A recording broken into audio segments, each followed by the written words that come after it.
ఏది అయినా ట్రై చెయ్యి ఆచి చికెన్ మసాలా. ఆచి chicken masala. Indian box office దగ్గర వసూళ్ల సునామీ సృష్టించిన జక్కన్న బాహుబలి ఇప్పుడు గ్లోబల్ వైడ్ గా యానిమేషన్ రూపంలోనూ సత్తా చాటుతోంది. Darling Prabhas image, Baahubali franchise craze ప్రపంచవ్యాప్తంగా ఇంకా ఏ మాత్రం తగ్గలేదని ప్రూవ్ చేసే న్యూస్ ఒకటి గ్లోబల్ రేంజ్లో ట్రెండ్ అవుతుంది. ఇంతకీ ప్రపంచ వేదికపై బాహుబలి సృష్టిస్తున్న రికార్డులేంటి? దేశాలు, భాషల ఎల్లలు దాటి ప్రపంచవ్యాప్తంగా కోట్ల మంది అభిమానులను సంపాదించుకుంది బాహుబలి సిరీస్. ఇప్పుడు ఇదే ఫ్రాంచైజీ నుంచి రాబోతున్న animation film Baahubali the eternal war ప్రతిష్టాత్మక ఎన్ఎస్సీ ఇంటర్నేషనల్ యానిమేషన్ ఫిల్మ్ ఫెస్టివల్లో స్పెషల్ అట్రాక్షన్ గా నిలవబోతోంది. ఈ ఫెస్టివల్లో వర్క్ ఇన్ ప్రోగ్రెస్ విభాగంలో ఈ సినిమాని ప్రదర్శించబోతున్నారు. ఈ నెలాఖరులో ఫ్రాన్స్ లోని ఎన్ఎస్సీలో జరగనున్న ఈ ఫెస్టివల్ కోసం రీసెంట్ గా బుకింగ్స్ ఓపెన్ చేశారు.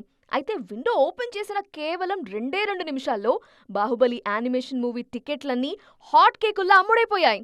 ఫారిన్ కంట్రీస్లో మన బాహుబలి బ్రాండ్ మీద ఇంకా ఏ రేంజ్ క్రేజ్ ఉందో చెప్పడానికి ఈ రికార్డ్ బుకింగ్సే నిదర్శనం అంటున్నారు అభిమానులు. గతంలో ఈ ఫెస్టివల్లోని వర్క్ ఇన్ ప్రోగ్రెస్ విభాగంలో Oscar winning animation movies Spider Man into the Spider Verse, Flow లాంటి సినిమాలు ప్రదర్శితమయ్యాయి. ఇప్పుడు ఆ హాలీవుడ్ చిత్రాల సరసన మన బాహుబలి ది ఎటర్నల్ వార్ కూడా నిలవబోతోంది. ఇషాంత్ శుక్లా దర్శకత్వంలో 2 భాగాలుగా తెరకెక్కుతున్న ఈ సినిమాని రాజమౌళి ప్రెజెంట్ చేస్తున్నారు.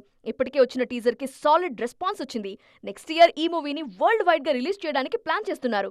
ఈ సినిమా మరోసారి బాహుబలి బాక్సాఫీస్ స్టామినా ఏంటో ప్రూవ్ చేస్తుందంటున్నారు ఫ్యాన్స్.